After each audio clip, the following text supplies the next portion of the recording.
விழுப்புரம் மாவட்டம் மரக்காணத்தில் மழை வெள்ள பாதிப்புகளை பார்வையிட்ட முதலமைச்சர் மு க ஸ்டாலின் மீட்பு நடவடிக்கைகளை விரைந்து மேற்கொள்ள அதிகாரிகளுக்கு அறிவுரை.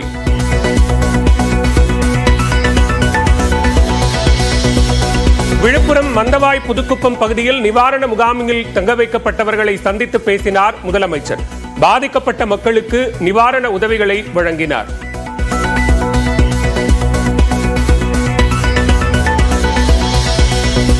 கிருஷ்ணகிரி மாவட்டம் ஊத்தங்கரையில் 50.3 சென்டிமீட்டர் மழை பதிவு. 300 ஆண்டுகளில் இல்லாத மழைப்பொழிவு என தகவல்.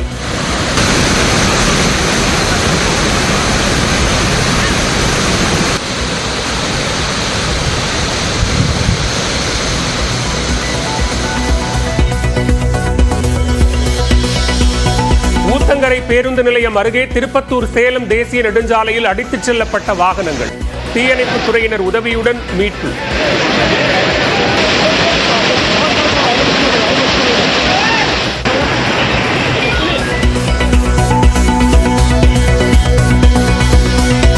வட கடலோர தமிழ்நாடு புதுச்சேரியில் நிலவிய காற்றழுத்த தாழ்வு மண்டலம் ஆழ்ந்த காற்றழுத்த தாழ்வு பகுதியாக வலுவிழந்தது. வானிலை ஆய்வு மையம் தகவல்.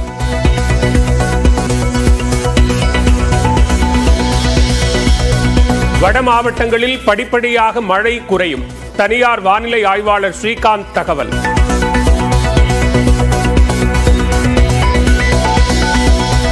தருமபுரி மாவட்டம் அரூர் அருகே தென்பெண்ணை ஆற்றில் வெள்ளப்பெருக்கால் போக்குவரத்து துண்டிப்பு.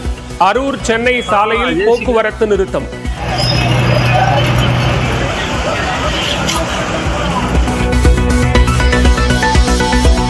அதி கனமழை மற்றும் வெள்ள பாதிப்புகள் குறித்து கிருஷ்ணகிரி தருமபுரி மாவட்ட ஆட்சியர்களிடம் கேட்டறிந்த முதலமைச்சர் மு க ஸ்டாலின் அமைச்சர்கள் முத்துசாமி ராஜேந்திரனை விரைந்து சென்று மீட்பு பணிகளை மேற்கொள்ள உத்தரவு.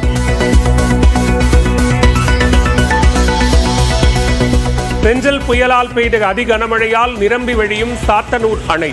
தென்பெண்ணை ஆற்றில் வினாடிக்கு 1,70,000 கனஅடி நீர் திறக்கப்பட்டதால் 4 மாவட்டங்களுக்கு வெள்ள அபாய எச்சரிக்கை.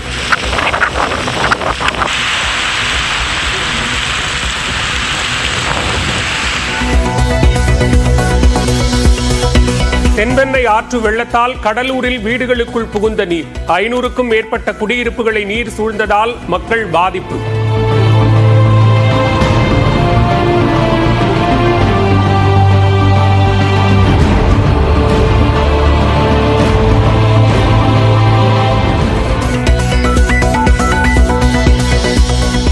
கடலூர் மாவட்டம் தாழங்குடா மீனவ கிராமத்திற்குள் புகுந்த தென்பெண்ணை ஆற்று வெள்ள நீர். திடீர் குப்பத்திலும் வீடுகளுக்குள் புகுந்த மழை நீரால் முடங்கியது மக்களின் இயல்பு வாழ்க்கை.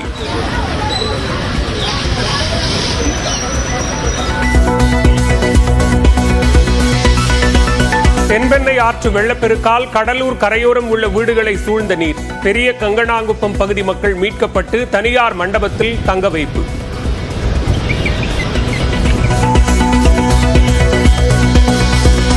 கடலூரில் வெள்ளத்தால் பாதிக்கப்பட்ட மக்களிடம் குறைகளை கேட்டறிந்த முதலமைச்சர். அமைச்சர் MRK பன்னீர்செல்வத்தின் தொலைபேசி மூலம் வீடியோ காலில் பேசினார்.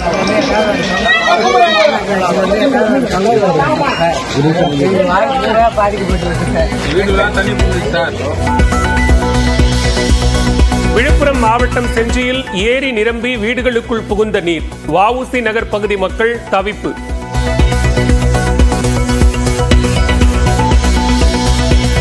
விழுப்புரம் மாவட்டத்தில் ஒரத்தூர் ஏரியில் உடைப்பு. கிராமத்தில் வீடுகளை நீர் சூழ்ந்ததால் மக்கள் தவிப்பு.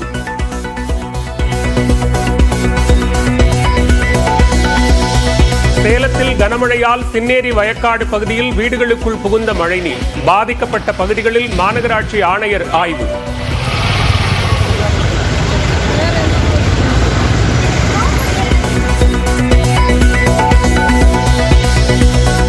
திருவண்ணாமலையில் பாறைகள் உருண்டு விழுந்ததில் மாயமான 7 பேரை மீட்கும் பணி தீவிரம்.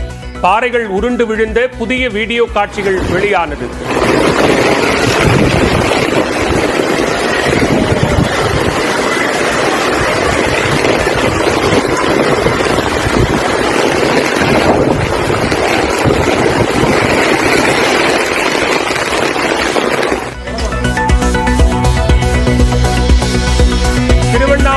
பாறை மற்றும் மண்ணின் தன்மை குறித்து IIT பேராசிரியர்கள் குழு ஆய்வு செய்கிறது.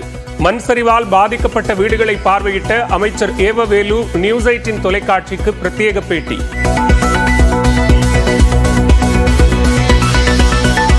கனமழையால் கிழக்கு கடற்கரை சாலையில் வெள்ளப்பெருக்கு. மாமல்லபுரம் புதுச்சேரி இடையே போக்குவரத்து துண்டிப்பு.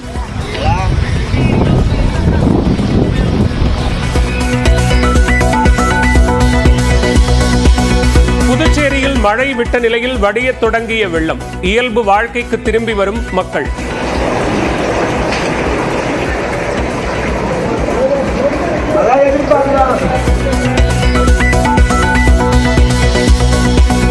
கினியா நாட்டில் கால்பந்து போட்டியின் போது இரு தரப்பினர் இடையே மோதல்.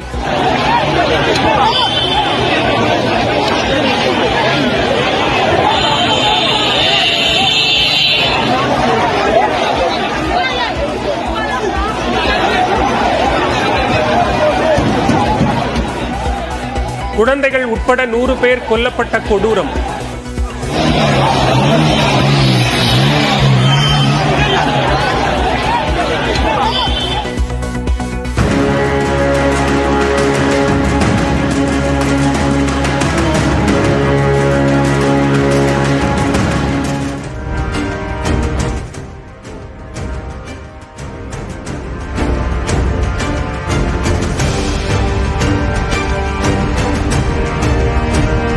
தற்போதைய அண்மை செய்தியை பார்த்துக் கொண்டிருக்கிறோம். திருவண்ணாமலையில் நிலச்சரிவு ஏற்பட்டு பாறைகள் உருண்டு வந்த புதிய காட்சிகள் வெளியாகி இருக்கிறது.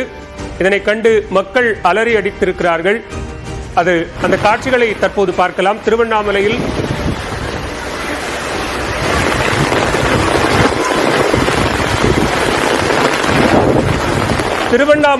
நிலச்சரிவு ஏற்பட்டு பாறைகள் உருண்டு வந்த புதிய காட்சிகள் வெளியாக இருக்கின்றன. கூடுதல் விவரங்களோடு இணைகிறார் செய்தியாளர் சதீஷ். சதீஷ், விவரங்களை பதிவு செய்யலாம்.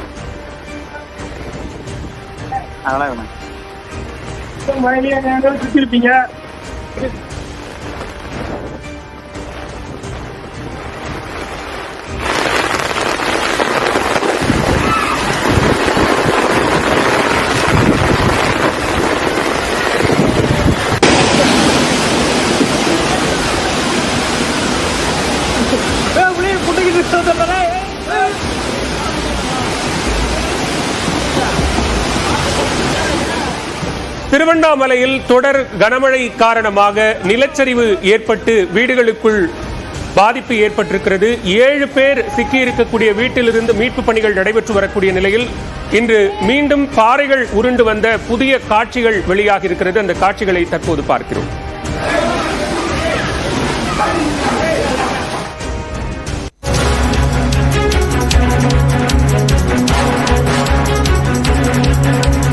அண்மை செய்தியை பார்த்துக் கொண்டிருக்கிறோம். பெஞ்சல் புயல் பாதிப்பு குறித்து விவாதிக்க கோரி மக்களவையில் தமிழ்நாடு எம்பிக்கள் முழக்கம் எழுப்பியிருக்கிறார்கள். அது தொடர்பான நேரலை காட்சிகளை பார்க்கிறோம். கூடுதல் விவரங்களோடு இணைகிறார் டெல்லி செய்தியாளர் சுசித்ரா. விவரங்கள்.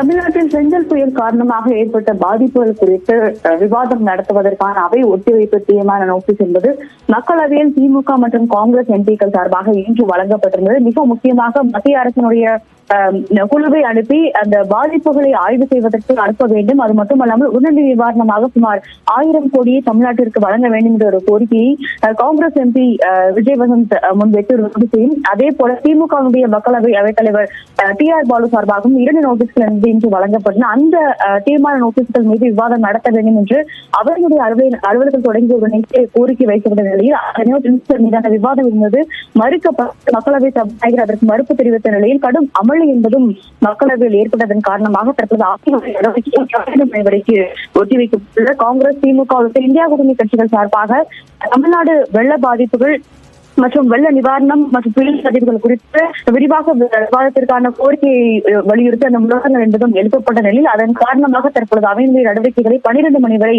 ஒத்திவைத்து சபாநாயகர் ஓம் பிர்லா உத்தரவு பிறப்பித்துள்ளார். விவரங்களுக்கு நன்றி சுசித்ரா.